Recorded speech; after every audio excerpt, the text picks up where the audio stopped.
Hey, what's going on, guys? We still alive. You thought I was gone. You thought I was a one-hit wonder. No, just busy. We're back up here at Ameristar again. Well, we're getting ready to go play a session at the Ameristar, so we're gonna try to hit them up again. Let's see what this is gonna look like. I've been watching a lot of videos, studying and stuff like that. So we'll see. I guess we'll see if I learn anything. But waiting on the Uber ride, and we'll head over there. It looks like there's probably two games. Last time I looked, there was two games, 2-1-3. So we'll see. There were 6 people waiting, so hopefully by now they got 3 games going. So, but let's go. Have you ever felt? How you doing? Are you listening? Damn. Yeah.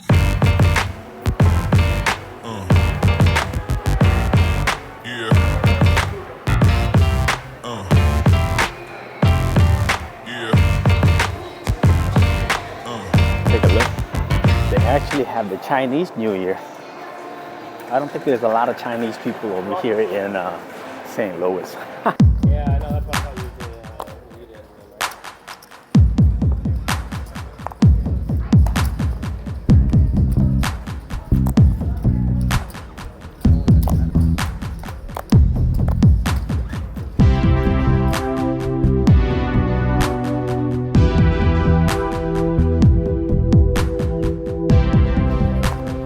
All right, what's going on, guys? As you know, this is later or after we have done the session.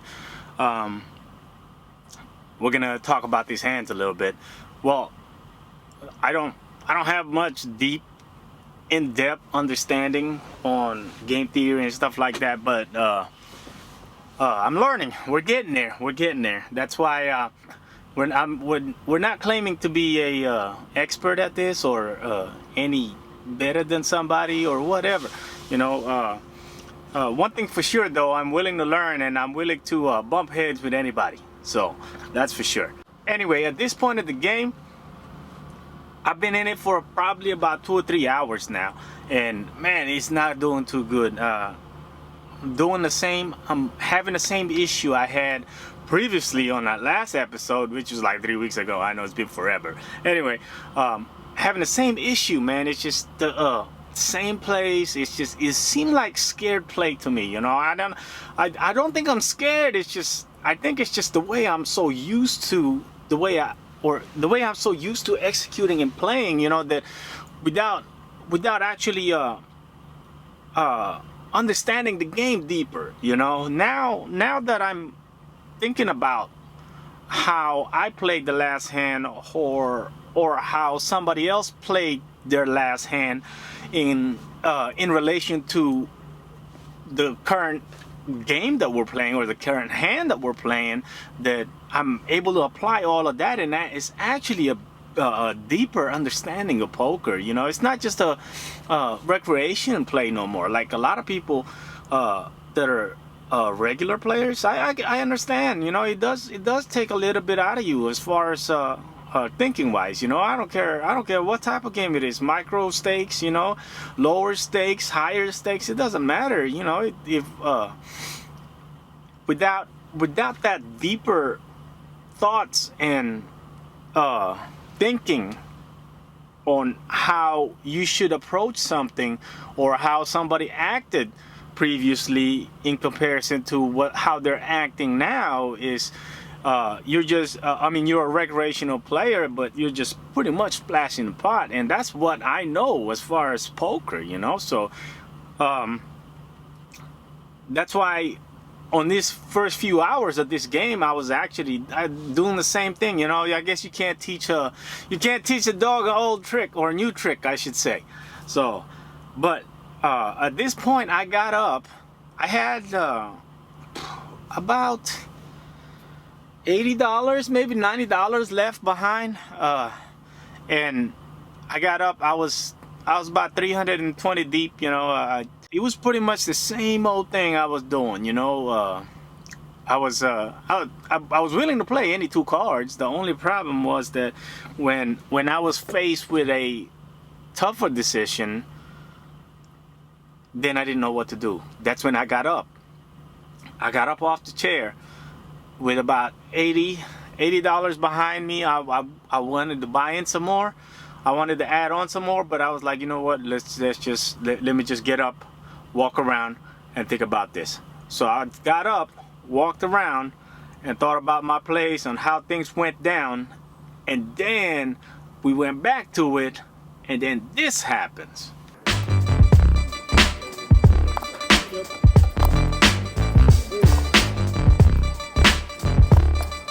So this hand, I decided to mix it up a little. We have 5 deuce of diamonds. We're in the middle position, and we open it up to $12. And the flop come ace jack 8 rainbow, and the caller, we had 2 callers, and one was slightly loose and the other one was tight. So the tight one checked first, so I knew we didn't have it. So I made a continuation bet of $17. Loose player folds and tight player folds. I think this hand was when I actually got my mojo. I don't know what that even means, but this is when I believe my confidence boosts, and I was actually knocking some hands after this hand. This next hand, it was a couple of hands after at this point I've been making some plays, you know, and I tried a couple of times, unsuccessful, and then I tried again. We got a pocket tens, and we are somewhere in the middle, almost to the cutoff. So we got an early position raise of 12, and then we got one caller behind him, under the gun +2, maybe +3, and I re-raise to 37, and everybody else folds, and we have the opener and the caller calls. So we go 3 people to the flop, and so the flop comes king 10 deuce, and good flop, pretty good flop for us, as Andrew Nemi would say, favorable flop, that is. So it was check in front of us, so I went ahead and checked behind and see if they can catch up a little, or maybe they can gain some equity on the turn. So the turn comes is very favorable for us, which is another 10. Now, me having a 10 is possible, but having 2 10s, well, it's a little out there. So it was check again in front of us, so we had to check. I mean, we already have the nuts. I don't see no way for me to bet, right? So the river comes jack, and then we have check again, and we had to bet. I mean, I only had $57 behind me, so it actually looked really good when I pushed it all in. And we have the early position calls and one fold. And when he showed king jack, which he made 2 pairs on the river, and I think that's what got him to call the $57.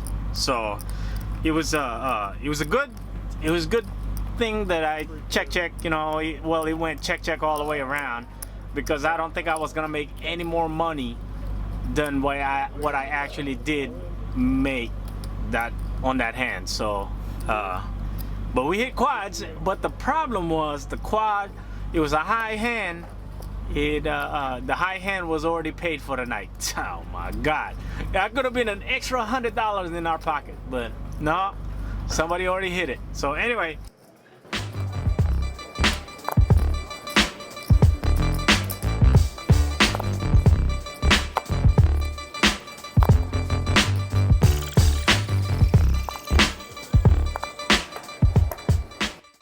all right, so this next hand, I'm sorry, it's getting a little loud around here, so I don't know if you're gonna hear the noise. My next door neighbor, he's running his truck. It's getting a little cold here, so, and it's getting dark. So this is how long it takes to do a video now. Anyway, this next hand we got ace king off. So At this point, I have actually been involved on quite a few hands in a row. So at this point, I was getting a little feisty, and I was increasing my opening bets. So I opened this one up to $18, and I have 4 people call. I'm in the middle position, and the blinds called, and 2 people behind them called. And then the flop come 9 deuce deuce. Pretty good flop for an ace king. I'm not loving it because we have 4 people to the flop on a 9 deuce deuce when we're holding ace king. I think a continuation bet here is a must.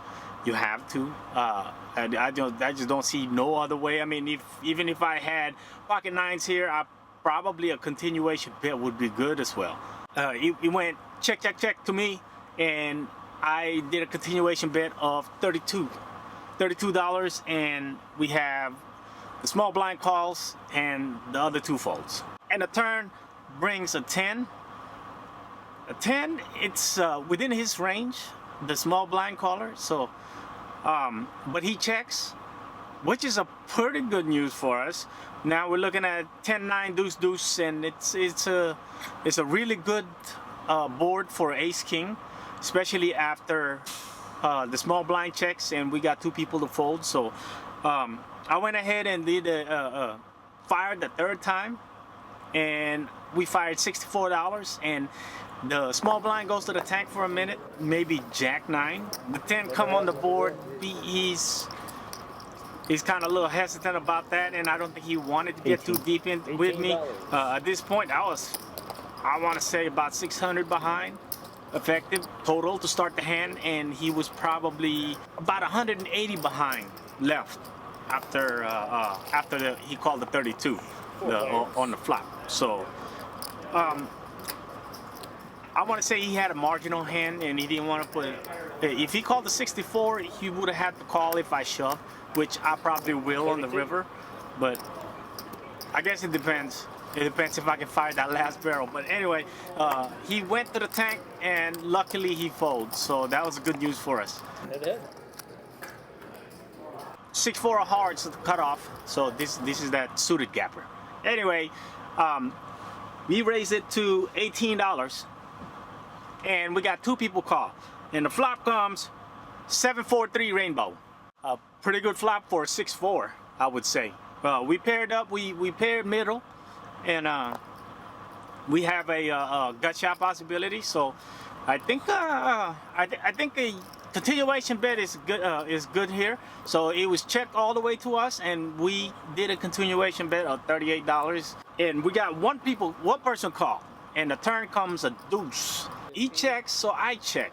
We got some showdown value, so I'm not too worried about that, and we got that gut shot possibility. So the river comes a 5. To my surprise, he bets. We're holding the 6. I don't know. I don't think you think he's got 6-8 there. I don't think so. Not 6-8. But then again, it's possible with this guy, you know. So and he would call. You know, you would call too. You would live behind. So he bets, which was very, very low. He bets $40. I had a feeling he might have had 2 pairs, but it was because he bets $40. You know, and I mean, the pot is so big, and he bets $40. So he wants me to call, but he don't realize that we made the nuts. You know, I mean, there's 4 cards to the straight out there. I guess I don't know if he saw that or not. So we sat there and tanked for a minute. We tanked for a minute, and repop it to $210. He sat there in the tank. He sat there in the tank. No. And this guy, he folds and show the fold. He had King Deuce. You gotta be kidding me. So he had King Deuce off, and I said, "Wow." I guess I could have maybe. You think? I don't think so though. If I doubled his bet, which make it $80, I don't think he could have made the call. But then again, like I said, I've been very aggressive to this point, so maybe he could have made the call. So We'll never know though. But the right thing to do there was repop it and hoping that he made some kind of 2 pairs or something, and he could find a call, you know. So anyway, that was the end of the session, and pretty good session, if I might say so myself. I actually celebrated and drank 3 beers, and I was so drunk. So and I was trying to review the hands, and I was trying to record this, what I'm doing now, a few days ago, so I can get this thing edited and uploaded and whatnot. But no, that wasn't gonna happen, man. 3 beers, believe it or not, it got me drunk. So but the end of the night, man, we cashed out. We played about 7 hours, and we cashed out at 512, something like that. So it was a profit of about 190 or 180 something. So